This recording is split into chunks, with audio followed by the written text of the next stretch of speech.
अखिलेश यादव ने कन्नौज सीट से चौथी बार नामांकन भर दिया। उनके साथ रामगोपाल यादव मौजूद थे। समाजवादी पार्टी ने कन्नौज सीट से तेज प्रताप को टिकट दिया था, लेकिन कल अचानक उन्होंने फैसला बदल लिया और बदलने के बाद कहा कि टिकट कट चुका है उनका और खुद इस सीट से चुनाव लड़ने का ऐलान कर दिया अखिलेश यादव ने। 15 साल बाद अखिलेश यादव ने कन्नौज सीट पर वापसी की है। नामांकन के बाद अखिलेश यादव ने कहा, कन्नौज सीट समाजवादियों का गढ़ रहा है। यहां से राम मनोहर लोहिया ने चुनाव लड़ा था, इसीलिए सीट समाजवादी पार्टी के लिए बहुत मायने रखती है। नेताजी के भी करियर में इस सीट ने बहुत कुछ किया था और नेताजी को नेताजी बनाया इस सीट ने, आप ये भी कह सकते हैं, क्योंकि राम मनोहर लोहिया की जो कर्म भूमि हो उस लेगेसी को आगे बढ़ाना नेताजी ने यह काम किया था। लेकिन बीते कुछ सालों से चुनावी पैटर्न बदल चुका है। अखिलेश 15 सालों बाद लौटे हैं यहाँ। इस बात के लिए कहा कि आपको कन्नौज में दोबारा एक बार फिर लड़ना चाहिए। मुझे उम्मीद है यहाँ की जनता का मुझे आशीर्वाद मिलेगा। जब मैं राजनीति की शुरुआत में यहाँ आया था, उस समय जनेश्वर मिश्र जी, अमर सिंह अंकल, नेताजी, आदरणीय आजम खां साहब और बड़ी संख्या में उस समय के नेतृत्व समय समय पर यहाँ आया था और मुझे नेताजी ने यहाँ पहली बार चुनाव लड़ने का फैसला लिया था। और वो दिन है आज फिर मैं जनता के बीच में जा रहा हूँ। कन्नौज की जनता ने उस समय भी आशीर्वाद दिया था। तो राजनीति में अपने शुरुआती दिनों को याद कर रहे थे अखिलेश यादव। नामांकन भरने के बाद कन्नौज से अखिलेश यादव के नामांकन पर मुलायम की छोटी बहू और बीजेपी नेता अपर्णा यादव ने बड़ा हमला बोला। उन्होंने कहा, समाजवादी पार्टी पहले सोचती थी केक वॉक की तरह कहीं से भी लड़ेगी और जीत जाएगी, लेकिन मोदी जी के काम की वजह से समाजवादी पार्टी को समझ आ गया है अब बड़े नेताओं को उतारना पड़ेगा और यही वजह है कि अखिलेश यादव को चुनावी मैदान में उतारा गया है। ये अपर्णा यादव का बयान है।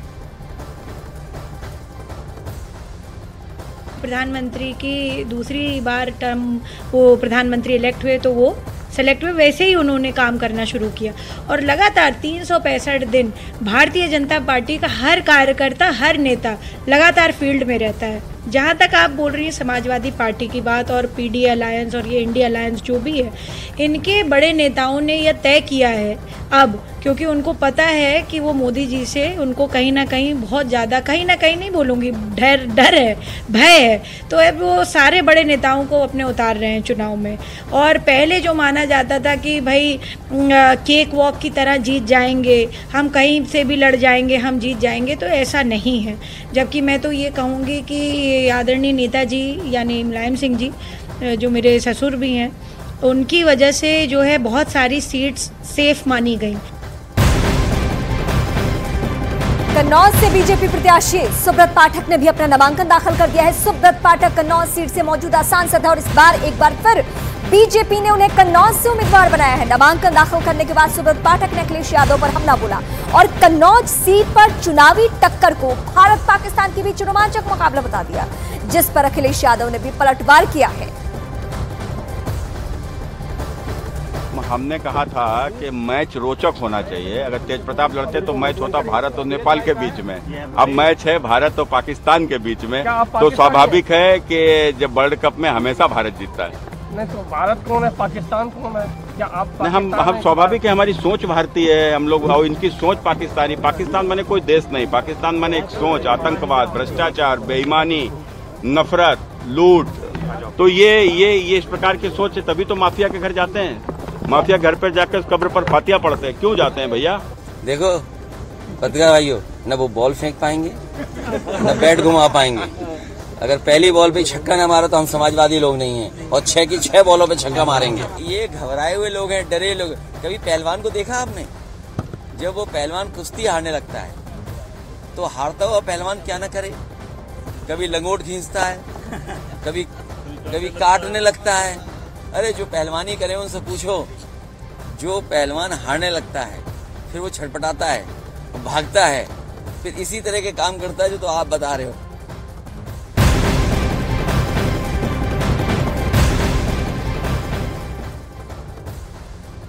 सरकार ने तब भी ऐसी ही कोशिश की थी। इन्होंने ओबीसी के आरक्षण का एक हिस्सा धर्म के आधार पर माइनॉरिटी को देने का फैसला किया था, लेकिन तब ये अपने इरादों में सफल नहीं हुए।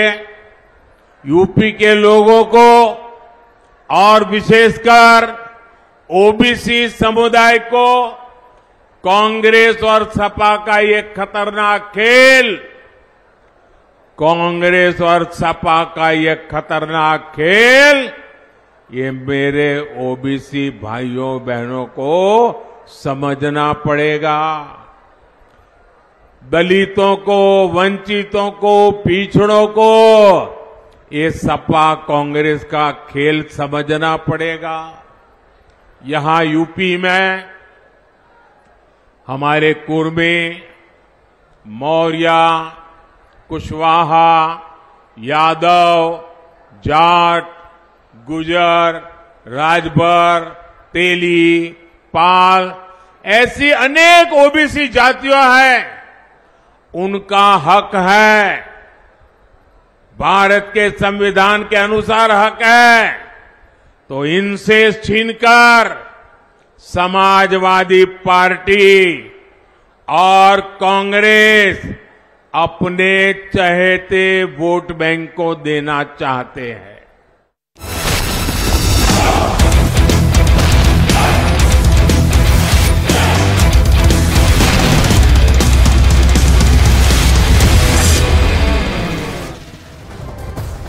जम्मू कश्मीर से अनुच्छेद 370 खत्म होने के बाद पहला लोकसभा चुनाव हो रहा है, जिसको लेकर ये लोगों में गजब उत्साह देखने को मिला। श्रीनगर का दिल कहे जाने वाले लाल चौक पर ढोल नगाड़ों के साथ रैलियां निकाली जा रही है। ये बदली हुई कश्मीर की तस्वीर है।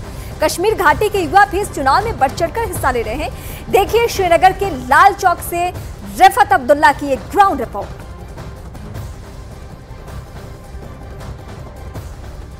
मैं इस वक्त श्रीनगर के लाल चौक इलाके में हूं। लाल चौक जम्मू कश्मीर का दिल कहलाया जाता है और यहाँ पे इलेक्शन की तैयारियां अरूज पर हैं। ढोल नगाड़े बजाए जा रहे हैं और वो भी लाल चौक एरिया में। उससे अंदाजा लगाया जा सकता है कि इस बार चुनाव के लिए क्या जोश है। पहली बार तकरीबन 35 साल के बाद इस तरीके के जश्न जो है वो देखे जा रहे हैं। आप बताइए कि ऐसा तो पहले नहीं होता था, अब इस बार ये हो रहा है। इस बार लोग बदलाव चाहते हैं। इस टाइम पे लोगों ने ये ठान लिया है कि हम बदलाव का साथ कह रहे हैं कि इस बार लोगों ने ठान लिया है कि बदलाव होगा और यहाँ पे जो नौजवान हैं वो भी चुनावी प्रक्रिया में शिरकत कर रहे हैं। पहले ऐसा कभी नहीं देखा गया। बड़ा कंपटीशन इस बार है, एक बड़ा मुकाबला है। लेकिन खास बात यह है, आप देख सकते हैं कि लाल चौक इलाके में इस तरीके से लोग आए हैं और पहली बार इतना जज्बा लोगों में है। हम अथवा से यहाँ के लेके जितने भी लोग हैं उन्होंने सबने, आम लोगों ने भी